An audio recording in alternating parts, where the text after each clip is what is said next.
अभी वज़ीर मुमलिकत बराए ख़जाना बिलाल अज़हर कियानी में बता रहे थे कि कल जब रिव्यू होगा तो मुमकिन है कि वज़ीर आज़म की हिदायत के मुताबिक पेट्रोल की प्राइसेस में इजाफा ना किया जाए। उन्होंने ये कहा नहीं है, लेकिन बैन-ए-सतूर आप अंदाज़ा लगा सकते हैं। हमें अब ज्वाइन कर रहे हैं डॉक्टर कामरान बुखारी, माहिर हैं बैनुल-अक़वामी अमूर के, senior director new Lions institute for strategy and policy in Washington. Doctor साहब, बहुत शुक्रिया, आपने हमें ज्वाइन किया। मैं देख रहा हूँ आप गाड़ी में बैठे हुए हैं और ड्राइव कर रहे हैं। ये पेट्रोल पे है ये बैटरी वाली गाड़ी है? ये पेट्रोल की है जी। तो पेट्रोल की प्राइसेस के ऊपर गई हैं आजकल? तो हम ग्रीटिंग्स में यही पूछते हैं कि पेट्रोल की प्राइसेस ऊपर गई हैं या नहीं पूछते? जी गई हैं, लेकिन विद इन सॉर्ट ऑफ वो टॉलरेबल पैरामीटर्स। Tolerable parameters. अच्छा, अब ये टॉलरेबल पैरामीटर्स जो है वो ईरान की तरफ से तो उनका इसरार है कि तब्दील हो जाएंगे, क्योंकि जो रेवोल्यूशनरी गार्ड है उसका बयान आपने देखा होगा कि आपको अगर $200 पर बैरल कबूल है तो लेट इट बी।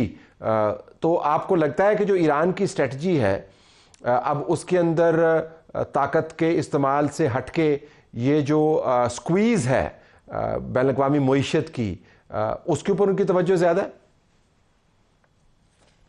जी, उनकी स्ट्रेटजी यही है कि वो जो पेन है इकोनॉमिक एंड फाइनेंशियल, खास तौर पे एनर्जी रिलेटेड, उसको जो है ना बढ़ाएं, और दूसरी तरफ के जो अपना मुखालफीन है उनके पास तदारक के क्या तो आई थिंक के मतलब कंटेंट रहेगा, क्योंकि देखें डिप्लीट हो रही हैं इनकी भी कैपेबिलिटी, कॉन्स्टेंटली अंडर अटैक इनकी फैक्ट्रीज, इनके लॉन्चर्स, इनके स्टॉक पाइल्स, तो वो कॉन्स्टेंटली अंडर अटैक है। जाहिर है वो जवाबी कार्रवाई करेंगे, लेकिन it can not go on for ever. अच्छा, अब वो जो आबनाए हुर्मुज़ है उसको उन्होंने गले से पकड़ लिया है। आपके ख्याल में उनके पास ये सलाहियत है कि तवीलुल मुद्दत या 3-4 महीने तक वो ये काम जारी रखें? नहीं, ये इतना 3-4 महीने तो सदर डोनाल्ड ट्रंप के पास हैं भी नहीं, ये हफ्तों की बात है।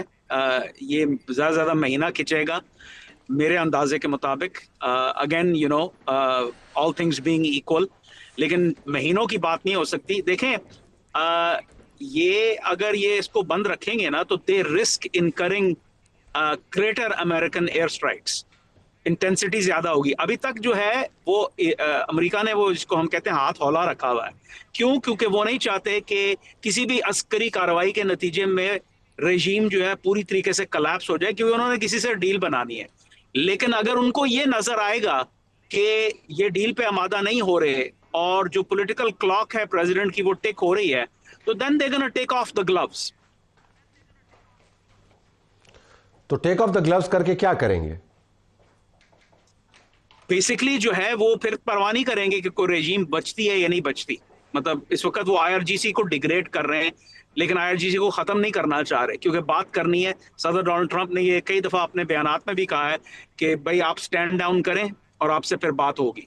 लेकिन अगर वो नहीं आमादा होंगे, जैसे पहले नहीं कर रहे थे, बातचीत चल रही थी स्टीव विटकॉफ और जैरेड कुशनर और अब्बास अरगची साहब की जो उनके वजीर खारजा हैं, लेकिन वो नहीं मान रहे थे, तो फिर कार्रवाई करनी पड़ी। पिछले जून में भी की, अब दोबारा करनी पड़ी। तो आई थिंक कि ये इसको कहते हैं पेन प्रेशर को आप इंक्रीज करें। अमेरिका के पास वो पेन इन्फ्लिक्ट करने का जो जरिया है वो ज्यादा है और ईरान के पास कम है। ये एक हकीकत है जिसको मैं समझता हूँ ईरानी बखूबी जानते हैं। वो बयानात जो हैं वो अपनी जगह पर हैं, लेकिन जो एक रियल पॉलिटिक की जो पर्सपेक्टिव है वो उससे बिल्कुल वो अपना उन्होंने आंखें नहीं मोड़ ली, उनको भी अपनी हकीकत का पता है। लेकिन आज जो बयान आया मुज्तबा खामनेई की तरफ से, वो तो बड़ा स्ट्रॉन्ग बयान है। वो तो इनकरेज कर रहे हैं, बल्कि हिदायत जारी कर रहे हैं। इनकरेज क्या करना, हिदायत जारी कर रहे हैं कि शोहदा का उनका बदला लेना और आबनाए हुर्मुज़ को बंद रखना अब ये हमारी पॉलिसी का पैरामीटर है। तो वो तो और आपको पिज़िश्कीन जैसे जो लोग हैं जो अमूमन middle of the road approach लिया करते थे, वो भी वही लाइन लेते हुए नज़र आ रहे हैं। तो फ़िलहाल तो वो निज़ाम खड़ा है और इसरार कर रहा है कि ऑफ रैंप हम आपको अगर ऑफ़र करेंगे तो आपको हमारी टर्म्स पे करना होगा। तो वो तो यही कहेंगे ना, तो उन्होंने और क्या कहना है? इसके अलावा अगर वो कुछ कहेंगे तो फिर वो एक अननेचुरल सी बात होगी। ये जाहिर है उन पे हमला हुआ है। मुज्तबा खामिनेई, अगर अस्यूमिंग के यूनी का बयान है, क्योंकि उनकी वेयर अबाउट्स का तो किसी को नहीं पता।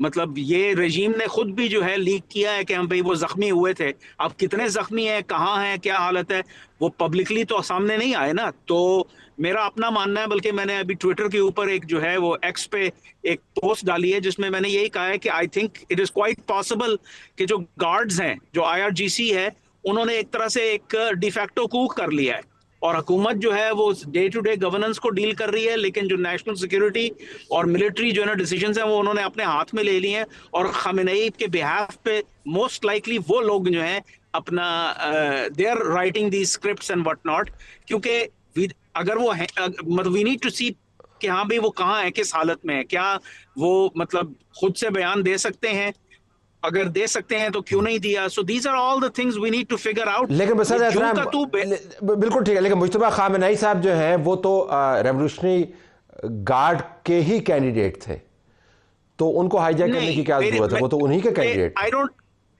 नहीं नहीं, उनको वो उनके कैंडिडेट नहीं थे, बल्कि हमारे इदारे ने जो है ये एक मजमून लिखा था कि जिस दिन पहले दिन जो है हमला हुआ था उसके फौरन बाद हमने मजमून लिखा था।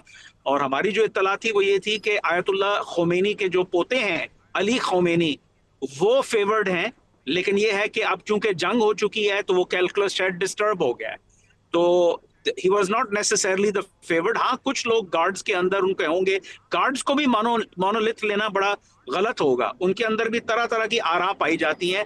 वो कोई एक मोनोलिथ नहीं है, एक पेज पे नहीं है। और अब तो जंग हो रही है और जंग में आराएं जो है वो ज्यादा तेजी से तब्दील होती हैं क्योंकि आपके ऊपर प्रेशर आ रहा होता है। तो आई थिंक कि ये जो है मुज्तबा को लाने का जो पूरा सिलसिला है वो यही था कि उनको एक ऐसा बंदा चाहिए था जो उन पे डिपेंडेंट हो, एक पपेट हो जिसको वो चला सकें। अगर कोई और बंदा आएगा वो अपनी मर्जी करने की कोशिश करेगा। सो ये कोई अनहोनी बात नहीं है। जाहिर है मैं एनालिसिस कर रहा हूं, मेरे पास इसके पूरे शवाहिद नहीं है, लेकिन जितने शवाहिद हमारे पास हैं उसकी रोशनी में दिस थिंग मेक सेंस।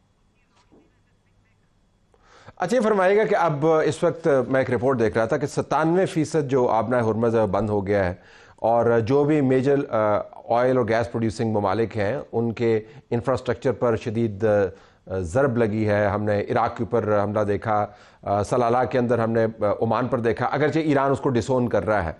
तो ये सिर्फ जो प्रोडक्शन कैपेसिटी है वो भी बुरे तरीके से मुतासर हुई है।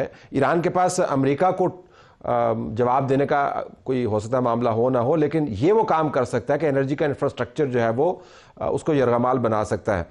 वाकईतन क्या डोनाल्ड ट्रंप के पास उतनी स्पेस है जितनी वो क्लेम कर रहा है?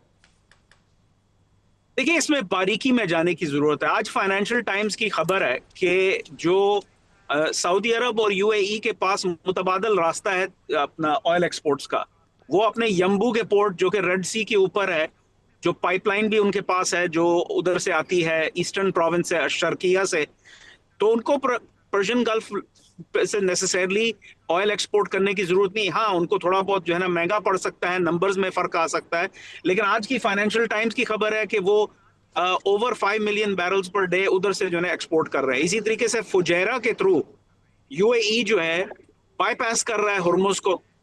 तो अब ये दो बड़े यही मुल्क हैं, बाकी रह गया कुवैत और इराक। और हाँ, कतर को प्रॉब्लम है क्योंकि उनकी एलएनजी का जो है मामला रुका हुआ है। लेकिन ये भी देखें कि सदर डोनाल्ड ट्रंप भी वो इंक्रीमेंटली पेन इंक्रीज कर रहे हैं। वो भी नहीं चाहते, जैसे मैंने अर्ज किया, कि जो है मामलात बिल्कुल वो हाथ से निकल जाएं। लेकिन अगर जरूरत पड़ती है, उन पे दबाव आता है, उनकी भी एक पॉलिटिकल क्लॉक है, कंस्ट्रेंट वो भी हैं, वो ज्यादा देर तक इसको नहीं चलने दे सकते।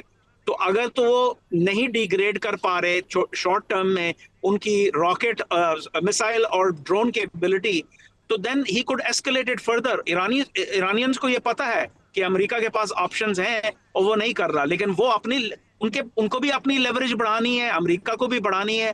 That's just the logic of war and negotiations. बहुत शुक्रिया बुखारी साहब, आपने हमें ज्वाइन किया। नाज़रीन, डॉक्टर कामरान बुखारी हमसे बात कर रहे थे। उनका ख्याल है कि दोनों तरफ से जो बातें की जा रही हैं वो बयानात की हद तक तो ठीक हैं, लेकिन हो सकता है कि 3-4 हफ्ते में मामला मैक्सिमम तय हो जाए। Let's see how this ball roles.